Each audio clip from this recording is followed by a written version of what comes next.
Good morning and welcome to another episode of Morning Java, brought to you by our friends at the Get-Go Cafe and Market, where all month they're featuring Taylor's favorite, the pumpkin spice, and all the lattes and smoothies and everything else that they have there. Let's talk about the Penguins winning their fourth in a row.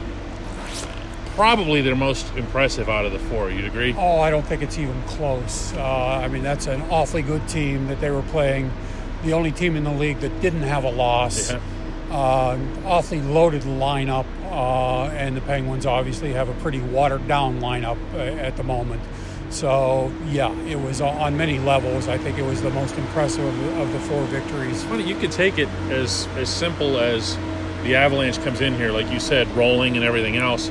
They also come in healthy as you'd want to be at this point. Penguins missing five forwards, and it's not like five nobody forwards.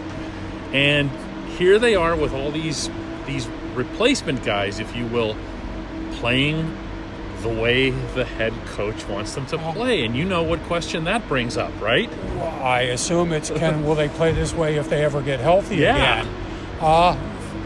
Who knows? I know. That's you certainly would like to think that the guys who are hurt would see the results that are coming from playing this way, and that they would be inclined to go along with it. But, we don't want to jump to conclusions. Let's, first let's get them back, before we assess how they're going to perform. Yeah, it's a little easy to bury guys when they're out, because, like, let's say, for example, you say, well, those guys didn't play the same way. But then you remember that one of those guys is Brian Rust, who lives, breathes, eats, and sleeps that style of hockey. You know what I mean? So it's not everybody. Yeah, and the other guys, the headliner being Evgeny Malkin, of course, are capable of playing that way. Yep. They've proven that it can be done. So asking them to do that when they return isn't unreasonable or anything that they shouldn't be capable of doing.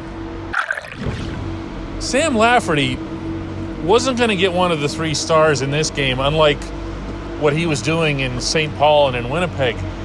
But Taylor, when you were writing about him in August and September, and we're all like, yeah, this is just one of those Taylor people that she's writing about, you're not taking it all that seriously.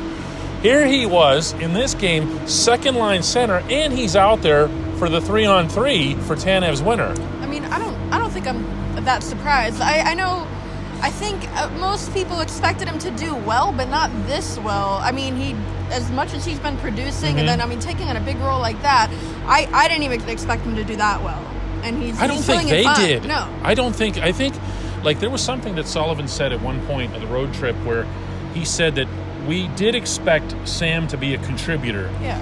They expected him to be a guy who was, I think Sullivan used the term role, that he knew his role. He didn't say role player, because that takes on a negative connotation to some people. But he has stepped up in every imaginable way. And I just wonder if maybe this is just one of those guys who, once he makes it, you know what I'm talking about? They get to the NHL and then they just take a leap up. Yeah, watching him all last season, he was Wilkes-Barre's best player. He was a point shy of the team lead. Physical, which is what we've been seeing here. He was very consistent all season, and he was a rookie last season. And then he told me coming into this season he was even more comfortable, he had more confidence. Yeah. Since he's kind of been through it all. Yeah. He hasn't been through this, but he's looking really So who's the next Taylor person? Is it Anthony Angelo? Who's the next one up, or who do I like writing about? No, who do you like writing about that's going to come up and make an impression like that? I don't know if there's one that's going to make an impression like that. I think Angelo's the next guy up. Yeah. So do I. If McCann's not ready to go, they might need another forward. Well, that's But Angelo, I don't think DePauli would be a bad pick. DePauli kind of plays like Rust if you want a guy like that. Right. Yeah, it would be one of those guys, not Kasper Bjorkos quite yet. All right, Dave, the Penguins beat one Western Conference opponent tonight. They have 2 more coming up in the Stars and the Golden Knights this week. Can they keep this rolling against us? Well, if they can beat Colorado, I think they certainly are capable of beating Dallas or Las Vegas, but they're hardly gimmies by any means. Obviously, Dallas is off to kind of a ragged start this year, but there is a lot of talent in that lineup, and I think they will get their ship righted.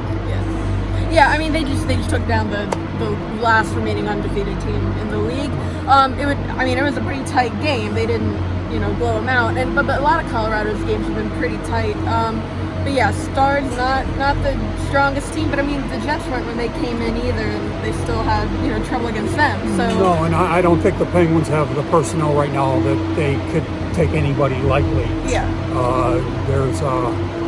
There's no easy 2 points for this team against anybody. If they played an intra-squad game, they'd struggle. It's going to be a slog every night for them, but they've proven capable of doing that for the past week or so.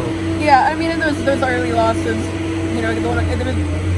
the roster hadn't been together that long. It was like they were losing a new guy every game, so there were new guys coming in every game. But I mean, they've kind of settled in now.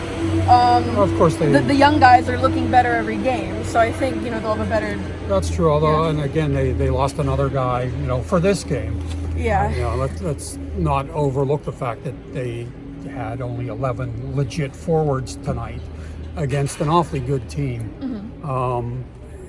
And we don't know if they will actually promote somebody for the weekend, or I guess we also don't know that McCann won't be back for those games. But yeah, I think the fact that they didn't call up anyone from Wilkes-Barre ahead of this maybe meant that McCann they were a little confident that he could play. Do you think? Well, Ricola said that he was told the morning of the game that he would be playing wing, so they probably had a pretty good sense in enough time to get somebody here from Wilkes-Barre if they really wanted to.